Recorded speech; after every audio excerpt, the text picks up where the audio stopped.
फिर मंसूर अली शाह साहब की बड़ी इंटरेस्टिंग कहानी है, क्योंकि ये सेट था कि जब काजी फाइज ईसा साहब ने रिटायर होना था तो सीनियर मोस्ट जज जो थे वो मंसूर अली शाह थे और उन्होंने चीफ जस्टिस ऑफ पाकिस्तान बनना था, लेकिन ये हो नहीं सका। अब जो पब्लिक आय में हुआ वो तो हम सबको पता है, पीछे की स्टोरी क्या है मैं आज वो पहली मर्तबा आपको बताने जा रहा हूं। जब इलेक्शंस हो गए फरवरी 2024 के, और जिस तरीके के इलेक्शन हुए हम सबके सामने थे, उसमें फॉर्म 47 का इस्तेमाल हुआ, नून लीग की एक माइनॉरिटी थी उसको मेजॉरिटी में तब्दील कर दिया गया, और उसके बाद आपको पता है एक सारा प्रोसेस शुरू होता है कि जो ट्रिब्यूनल्स बनते हैं उनके खिलाफ आप जाते हैं, हर जो भी हल्का होता है वहाँ पे एक मामला चलता है कि क्या ये इलेक्शन ठीक हुए या नहीं हुए। लेकिन आपने देखा कि वहाँ पे भी हुकूमत ने एक के बाद एक कानून बदल के उसको लिटरली इनएफेक्टिव बना दिया था, और पीटीआई बड़ा शोर मचा रही थी कि हमें इंसाफ मिलना चाहिए, ये इलेक्शन हम जीते हैं। तो इस दौरान हुआ ये कि एक लाहौर में डिनर हुआ, और ये ईद का मौका था जिस पर कुछ जजेस,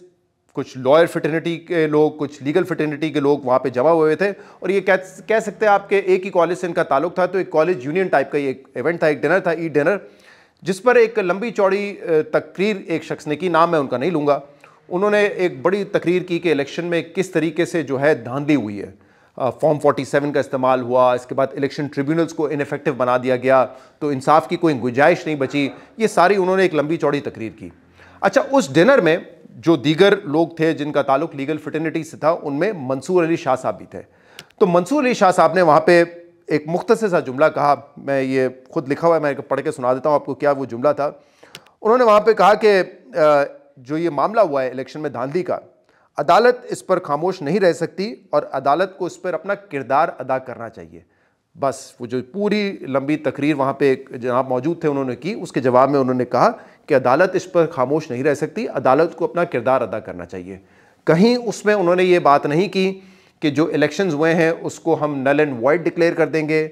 जो नून लीग की बज़ाहिर जीत है उसको रिवर्स कर देंगे, ये हुकूमत ख़त्म कर देंगे, ऐसी कोई बात उस डिनर पर नहीं हुई थी। लेकिन बाद में क्या हुआ, उस जुमले को एक ट्विस्ट दिया गया। अब वो कहीं से भी लीक हुई है, वहाँ पे कोई मेंबर था जिसने लीक की, या किसी और ने की, या एजेंसीज ने उसको एक ट्विस्ट दिया, या हुकूमती लोग ख़ास तौर पे लॉ मिनिस्टर या अटॉर्नी जनरल ने एक ट्विस्ट दिया। This is anyone's guess. लेकिन जो बात बाद में सामने आई और वो कहीं ना कहीं पब्लिक फोरम पे भी डिस्कस होती रही, वो बिल्कुल बदल चुकी थी। वो ये थी कि मंसूर अली शाह तो जो है वो एक्ट कर रहे हैं बतौर पीटीआई लीडर, और उन्होंने तो थ्रेटन किया है, धमकी दे दी है कि जब वो चीफ जस्टिस बनेंगे तो वो इस इलेक्शन को नल एंड वॉइड कर देंगे, ख़त्म कर देंगे। ये बातें आपने सुनी होंगी, ख्वाजा आसिफ साहब ने भी की थी कि खदशात हैं कि मंसूर अली शाह साहब ये कर देंगे। बिलावल भुट्टो ज़रदारी साहब ने एक मौके पे कहा कि नहीं, मंसूर अली शाह जो है वो अपने जजेस को कंट्रोल नहीं कर पाएंगे, इस तरह की बात की। तो ये बातें जब ट्विस्ट होके सामने आई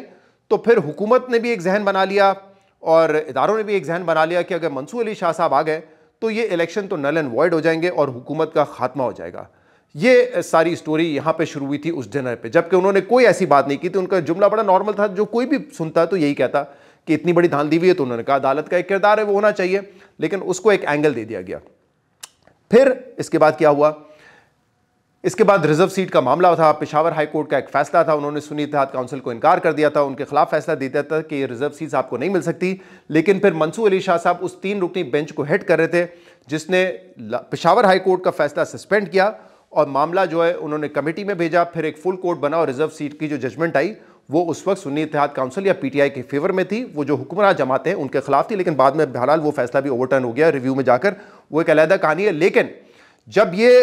सारा मंजरनामा हुकूमत के सामने आया कि रिजर्व सीट्स भी जो है वो सुन्नी इत्तेहाद काउंसिल और पीटीआई को दे दिए, देन दे वर श्योर कि मंसूर अली शाह साहब जो है वो शायद इस इलेक्शन को टिकने ना दें और ये इलेक्शन को आखिर में कलअदम करार दे ही देंगे। तो फिर कुछ कोशिशें हुई राब्ता करने की मंसूर अली शाह साहब से, और हमारे ज़राए बताते हैं कि अटॉर्नी जनरल और लॉ मिनिस्टर आज़म नज़ीर तारर ने उनसे राब्ता किया और उनसे अश्योरिटी लेने की कोशिश की कि बस आप ये अश्योरिटी दे दें कि अगर आप चीफ जस्टिस बन जाएंगे तो उससे इस निज़ाम को ख़तरा नहीं होगा, निज़ाम को ख़तरा नहीं होगा, ये अश्योरिटी दे दें। लेकिन मंसूर अली शाह साहब ने किसी मौके पर उनकी इस दरख्वास्त को एंटरटेन नहीं किया, ना उन्होंने हाँ कहा ना उन्होंने ना कहा, उन्होंने इस इशू पे कोई डिस्कशन ही नहीं की, यानी कि हुकूमती लोगों से कोई कमिटमेंट उन्होंने नहीं की कि ये मैं इलेक्शंस को छेड़ूंगा या इलेक्शंस को नहीं छेड़ूंगा, ये कोई बात ही नहीं की उन्होंने। लेकिन उस वक्त तक हुकूमत और ये निज़ाम जो है वो फैसला कर चुका था कि अब मंसूर अली शाह हमें एक्सेप्टेबल नहीं है। और फिर आपने देखा 26वीं तरमीम में जो तरीक़ेकार है चीफ जस्टिस बनने का, उसी को तब्दील कर दिया गया। पहले सीनियर मोस्ट था, वो चीफ जस्टिस बनते थे, फिर उन्होंने कहा 3 रुकनी कमेटी होगी और फिर जो है उसमें से फैसला होगा कि कौन जो है वो चीफ जस्टिस बनेगा। और वो पार्लिमानी कमेटी है जिसमें हुकूमत की फ़िलहाल मेजॉरिटी है, क्योंकि उस हुकूमत की उसमें मेजॉरिटी है, और उन्होंने जो है याह्या आफरीदी साहब को chief justice of Pakistan declare कर दिया। तो यहाँ से ये सारा मामला शुरू हुआ। याह्या आफरीदी साहब से भी इख्तलाफात बढ़े, फ़ाइज़ ईसा साहब से तो पहले ही बढ़ चुके थे। इवन जब ये 6 जजेस का मामला आया था, या जब ये रिजर्व सीट वाली जजमेंट थी, तो ये पूरी एक कहानी थी, एक डिनर से शुरू हुई। डिनर में इतनी सी बात की गई कि देखें ये जो है ना इलेक्शंस जिस तरह हुए हैं, उस साहब ने बताया कि धांधली हुई है, उसको अदालत उस पर ज़रूर अपना किरदार अदा करेगी। तो वहाँ से उसको एक ट्विस्ट दे दिया गया कि ये तो पाकिस्तान तहरीक इंसाफ की शफ़ों में शामिल हो गए हैं, ये तो इलेक्शंस को ख़त्म कर देंगे, तो रजीम को पलट कर रख देंगे। और इसीलिए वहाँ पर फिर एक तैयार हुई कॉन्स्पिरेसी के कैसे इनको चीफ जस्टिस नहीं बनने देना है। और आज मेरे ख्याल से उसका इख्तिताम हुआ है जिसमें उन्होंने अपना इस्तीफ़ा दे दिया है।